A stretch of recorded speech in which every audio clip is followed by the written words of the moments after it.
സുവിശേഷ ഭാഷ്യം അൽമായ വീക്ഷണത്തിൽ 2025 ജൂൺ 1 ഉയർപ്പ് കാലം 7-ാം ഞായർ. ഏശയ്യായുടെ പുസ്തകം 6-ാം അധ്യായം 1 മുതൽ 13 വരെ വാക്യങ്ങൾ. ഫിലിപ്പിയർക്ക് എഴുതിയ ലേഖനം അധ്യായം 2 വാക്യങ്ങൾ 1 മുതൽ 11 വരെ. വിശുദ്ധ മാർക്കോസിൻ്റെ സുവിശേഷം 16-ാം അധ്യായം 14 മുതൽ 20 വരെ വാക്യങ്ങൾ. സ്നേഹത്താൽ തുടരുന്ന ദൗത്യം. രചന സന്തോഷ് ചുങ്കത്ത്. ആഖ്യാനം രജിൻ ജോർജ്. നമുക്ക് ചുറ്റും ഹൃദയാർദ്രത ഉള്ള മനുഷ്യർ ദിനം പ്രതി കുറഞ്ഞു വരികയാണല്ലോ. What do you want to be when you grow up? Kind, the boy Z.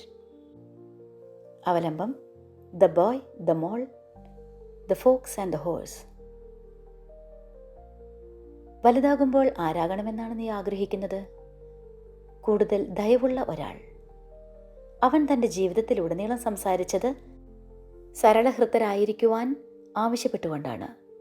അവൻ്റെ വാഗ്ദാനമോ, ഞാൻ നിങ്ങളുടെ ശിലാഹൃദയങ്ങൾ എടുത്തു മാറ്റി മാംസളമായ ഹൃദയങ്ങൾ നൽകും എന്നതായിരുന്നുവല്ലോ. ഹൃദയം കഠിനമാകുന്നിടത്ത് സ്നേഹം മരിക്കുന്നു. സ്നേഹം മരിക്കുമ്പോൾ പ്രതീക്ഷയും പ്രത്യാശയും ഒപ്പം കൊല ചെയ്യപ്പെടുന്നു. പ്രത്യാശയില്ലാത്തിടത്ത് എന്താണ് വിശ്വാസം? വചനം പറയുന്നു, സ്നേഹം സകലതും വിശ്വസിക്കുന്നു, സകലതും പ്രത്യാശിക്കുന്നു. പ്രത്യാശ നഷ്ടപ്പെട്ടതുകൊണ്ടാണല്ലോ ദിവസം 2 കഴിയുമ്പോഴേക്കും പത്രോസും ടീമും പഴയ വഞ്ചിയും വലയും എടുത്ത് കടലിലോട്ട് വിട്ടത്. അപ്പൻ്റെ കൂടെ വല നന്നാക്കുന്നിടത്തും വഞ്ചിപ്പടവിൽ നിന്നുമൊക്കെ അവൻ വീണ്ടെടുത്ത മനുഷ്യരാണ് വിട്ടുപോകുന്നിടത്തേക്ക് തന്നെ തിരിച്ചു ചെല്ലാൻ തീരുമാനിച്ചത്. പിന്നീട് അവർ 11 പേർ ഭക്ഷണത്തിനിരിക്കുമ്പോൾ അവൻ അവർക്ക് പ്രത്യക്ഷപ്പെട്ടു. ഉയർപ്പിക്കപ്പെട്ടതിന് ശേഷം തന്നെ കണ്ടവരെ വിശ്വസിക്കാത്തത് നിമിത്തം അവരുടെ വിശ്വാസരാഹിത്യത്തെയും ഹൃദയകാഠിന്യത്തെയും അവൻ കുറ്റപ്പെടുത്തി. സ്നേഹം മരിക്കുന്നത് കാക്കകളുടെ മരണം പോലെയാണ് എന്ന് പറയാറുണ്ടല്ലോ. ഈ കാണുന്ന 900 കാക്കകൾ എവിടെ പോയി ചത്തൊടുങ്ങുന്നുവെന്ന് ആർക്കറിയാം? വിശ്വാസം ചില്ലറത്യാഗമൊന്നുമല്ല ആവശ്യപ്പെടുന്നത്. സ്നേഹം കൊണ്ട് ബന്ധിക്കപ്പെട്ടിട്ടില്ല എങ്കിൽ എളുപ്പം കെട്ടുപോകുന്ന കനൽത്തിരി പോലെയാണത്. ഉയിര് ഉലയിൽ ചേർത്ത് ഊതി കെടാതെ ഞാനും നിങ്ങളും കാത്തുപാലിക്കേണ്ടുന്ന ഒന്നാണ് വിശ്വാസം. ആ വിശ്വാസത്തിൻ്റെ, സ്നേഹത്തിൻ്റെ കുറവായിരുന്നു അവനേറെ വേദനിപ്പിച്ചത്. 2 ദിവസം കൊണ്ട് നിങ്ങളെല്ലാം മറന്നുപോയല്ലോ എന്നവൻ തീർച്ചയായും പരിതപിച്ചു കാണും. അതുകൊണ്ടാണ് വിശുദ്ധ പൗലോസിൻ്റെ സ്നേഹത്തിൻ്റെ ലുത്തിനിയയിൽ സ്നേഹം ദീർഘക്ഷമയുള്ളതാണെന്ന് വാഴ്ത്തുന്നത്. കെട്ടിയതിൻ്റെ 3-ാം മാസം തെങ്ങിൽ നിന്നും വീണ് കിടപ്പിലായ തൻ്റെ ഭർത്താവിനെ പോറ്റാനും ശുശ്രൂഷിക്കാനും രാവും പകലും പെടാപ്പാട് പെടുന്നൊരു ചേച്ചിയെ അറിയാം. ഇട്ടിട്ട് പോ പെണ്ണെ എന്നും പറഞ്ഞ് സ്വന്തം അപ്പനും ആങ്ങളമാരും പറഞ്ഞിട്ടും അവൾ പോയില്ല. ഞങ്ങൾ വിളിച്ചാൽ അവൾ വരും എന്ന് പറഞ്ഞ് വിളിക്കാൻ വന്ന നാത്തൂന്മാരെയും അവൾ സ്നേഹത്തോടെ പറഞ്ഞയച്ചു. 3 മാസം കൊണ്ട് ഇയാൾ എന്നെ അത്രയ്ക്ക് സ്നേഹിച്ചിട്ടുണ്ട്. കുടുകുടാ വീഴുന്ന കണ്ണീര് മാത്രമാണ് അയാൾ അവളോട് സംസാരിക്കാറുള്ളത്. നിങ്ങൾ കരയല്ലേ മനുഷ്യ എന്ന് അവരും സ്നേഹത്തോടെ കെറുവിക്കും. സ്നേഹം സ്വാർത്ഥം അന്വേഷിക്കുന്നില്ല. ദീർഘക്ഷമയുള്ള ആ സ്നേഹം തൻ്റെ ശിഷ്യരിൽ കാണാത്തതുകൊണ്ടാണ് അവൻ അവരോട് പരിഭവിച്ചത്.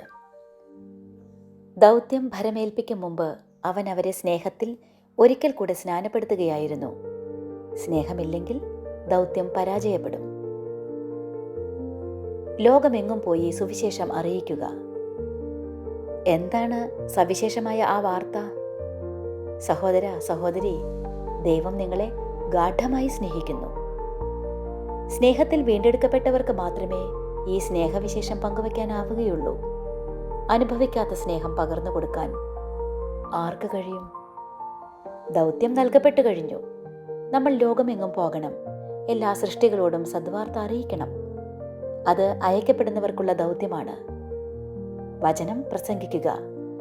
സാഹചര്യം അനുകൂലമോ പ്രതികൂലമോ ആകട്ടെ, അതൊരു കൽപ്പനയാണ്, അഭ്യർത്ഥനയോ നിർദ്ദേശമോ അല്ല. ഇത് എനിക്കും നിങ്ങൾക്കും ഭരമേൽപ്പിച്ചിട്ടുള്ള വിട്ടൊഴിവില്ലാത്ത ദൗത്യമാണ്. അവൻ്റെ പുനരാഗമനം വരെയും നമ്മളും നമ്മുടെ സന്തതി പരമ്പരകളും തുടരേണ്ടുന്ന ഒരു നിയോഗത്തിൻ്റെ നൈരന്തര്യത്തെ കൂടി ഓർമ്മിപ്പിക്കാനാണ് ഈ സുവിശേഷ ഭാഗം നൽകപ്പെട്ടിട്ടുള്ളത്. സ്നേഹം കൊണ്ട് മാത്രം തുടരാനാകുന്ന വലിയൊരു ദൗത്യം. രക്ഷ പ്രാപിക്കണമെങ്കിൽ വിശ്വാസം കൂടിയേ തീരൂ. അതൊരു മിനിമം കോമൺ സെൻസാണ് എന്ന് പറയേണ്ടി വരും. വിശ്വസിക്കാത്ത ഒന്നിൽ എനിക്ക് എങ്ങനെയാണ് ആശ്രയിക്കാൻ പറ്റുക? അവിശ്വാസം ശിക്ഷാർഹമാകുന്നു എന്ന് വചനം പറയുമ്പോൾ ആരെങ്കിലും അത്ഭുതപ്പെടുന്നുണ്ടോ? രോഗവിമുക്തി നേടാൻ ഔഷധം ആവശ്യമെങ്കിൽ അത് കുടിക്കാൻ വിസമ്മതിക്കുന്നത് മരണത്തിന് കാരണമാകുന്നു എന്നും കൂടെ അർത്ഥമുണ്ടല്ലോ അല്ലേ? അതുപോലെ രക്ഷ പ്രാപിക്കാൻ സുവിശേഷത്തിൽ വിശ്വസിക്കണം എന്ന് പറയുന്നതും അതേ അർത്ഥത്തിൽ തന്നെ വായിക്കപ്പെടേണ്ടതാണ്. ദൈവം തൻ്റെ പുത്രനെ ലോകത്തിലേക്ക് അയച്ചത് ലോകത്തെ ശിക്ഷയ്ക്ക് വിധിക്കാനല്ല, പ്രത്യുത അവൻ വഴി ലോകം രക്ഷ പ്രാപിക്കാനാണ്. അവനിൽ വിശ്വസിക്കുന്ന ഒരുവനും ശിക്ഷയ്ക്ക് വിധിക്കപ്പെടുന്നില്ല. വിശ്വസിക്കാത്തവനോ? ദൈവത്തിൻ്റെ ഏകജാതന്റെ നാമത്തിൽ വിശ്വസിക്കായ്ക മൂലം നേരത്തെ തന്നെ ശിക്ഷയ്ക്ക് വിധിക്കപ്പെട്ടിരിക്കുന്നു. ഇതാണ് ശിക്ഷാവിധി. പ്രകാശം ലോകത്തിലേക്ക് വന്നിട്ടും മനുഷ്യർ പ്രകാശത്തേക്കാൾ അധികമായി അന്ധകാരത്തെ സ്നേഹിച്ചു. കാരണം അവരുടെ പ്രവൃത്തികൾ തിന്മ നിറഞ്ഞതായിരുന്നു. ഈ കടലും താണ്ടി ആ നരഭോജികളുടെ നാട്ടിലേക്ക് വചനം പ്രസംഗിക്കാൻ എന്തിനു നമ്മൾ ആളുകളെ വിടണം എന്ന് സംശയിച്ച തൻ്റെ സൈന്യാധിപനോട് രാജാവ് ഇങ്ങനെ പറഞ്ഞുവത്രേ: സൈന്യത്തെ മുന്നോട്ട് നയിക്കാൻ ഞാൻ നിങ്ങളോട് ആവശ്യപ്പെട്ടാൽ മറുചോദ്യത്തിന് നിങ്ങൾക്ക് എന്തെങ്കിലും സാധ്യതയുണ്ടോ? സൈന്യാധിപൻ തല താഴ്ത്തി. അങ്ങനെയെങ്കിൽ ലോകാവസാനം വരെ ഞാനും നിങ്ങളും തുടരേണ്ടുന്ന വലിയൊരു ദൗത്യത്തിന് തടസ്സം പറയാൻ അപ്പോൾ ഞാൻ ആരാണ് സുഹൃത്തെ? ജീവിതം കൊണ്ട് ആയിരിക്കുന്ന ഇടങ്ങളിലെല്ലാം വചനം പ്രസംഗിക്കുവാൻ നമുക്ക് കടമയുണ്ട്. വിശ്വസിക്കുന്നവരെ അടയാളങ്ങൾ കൊണ്ട് അവൻ ബലപ്പെടുത്തുകയും സാക്ഷ്യപ്പെടുത്തുകയും ചെയ്യും. വിശ്വസിക്കുന്നവരോടുകൂടെ ഈ അടയാളങ്ങൾ ഉണ്ടായിരിക്കും. അവർ എൻ്റെ നാമത്തിൽ പിശാചുക്കളെ ബഹിഷ്കരിക്കും, പുതിയ ഭാഷകൾ സംസാരിക്കും, അവർ സർപ്പങ്ങളെ കയ്യിലെടുക്കും, മാരകമായി എന്തു കുടിച്ചാലും അതവരെ ഉപദ്രവിക്കുകയില്ല, അവർ രോഗികളുടെ മേൽ കൈകൾ വയ്ക്കും, അവർ സുഖം പ്രാപിക്കുകയും ചെയ്യും. ഒറ്റവാക്കിൽ പറഞ്ഞാൽ, ഭയപ്പെടേണ്ട, അവൻ കൂടെ ഉണ്ടാകും. സ്തുതിയായിരിക്കട്ടെ. സുവിശേഷ ഭാഷ്യം അൽമായ വീക്ഷണത്തിൽ 2025 ജൂൺ 1, ഉയിർപ്പ് കാലം 7-ാം ഞായർ. സ്നേഹത്താൽ തുടരുന്ന ദൗത്യം. രചന സന്തോഷ് ചുങ്കത്ത്. കുവൈറ്റിൽ അധ്യാപകനും എഴുത്തുകാരനുമാണ് ലേഖകൻ. ആഖ്യാനം രജൻ ജോർജ്.